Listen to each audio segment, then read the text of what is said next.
If you follow Alex Hormozy, you're going to want to watch this. It will open your eyes. 19 or 20, I became a born-again Christian. The whole thing was like, oh my God, life's amazing. Jesus is great. And then I ended up falling away from that because I was like, I don't know if this is true.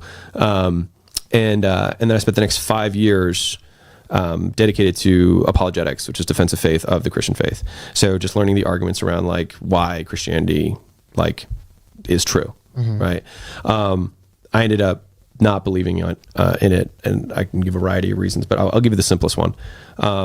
Hopefully I'm not insulting anyone. This is just my belief that I'm sharing, which is one of the strongest arguments for Christianity against other world religions is that other world religions say like, if you go to the good place, so if you do a good job, you go to the good place, right? And fundamentally it's a hard paradigm because it means that like at what point are you 51% good versus 49%? Should I have just held one more door open and I would have gone to the good place forever, right? Not even talking about like finite circumstance and creating infinite outcomes, but like whatever. And so if you can draw that line, then it kind of makes it ridiculous, right? It like kind of breaks down on the like be a good person system, right? And so that's all worldviews with the exception of Buddhism and Christianity.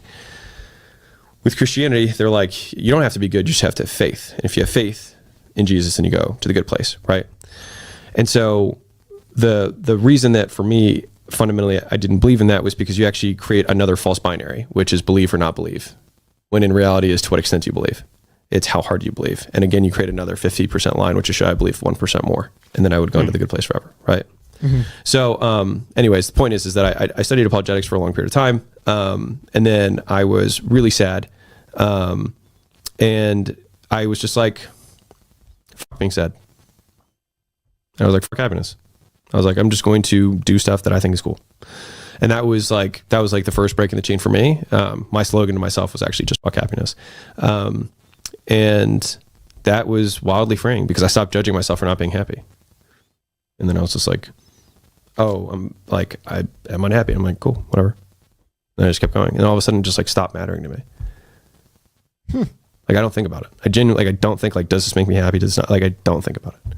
You just do what you want to do in the moment? Just do whatever I feel like doing. Ouch. I just do what I want to do. There are so many Bible verses that talk about selfish ambition and seeking pleasure. I mean, it's completely filled. We have 2 Timothy 3:1, Luke 8:14, James 4:3, Ecclesiastes 2:1 talks about seeking pleasure. When we have a selfish ambition, meaning we seek out our own ambition and we are not seeking out God, that will lead to chaos and destruction, or it will lead other people to chaos and to destruction. So, man, he's got some good content. Sad to see he walked away from the faith and he walked away from serving God.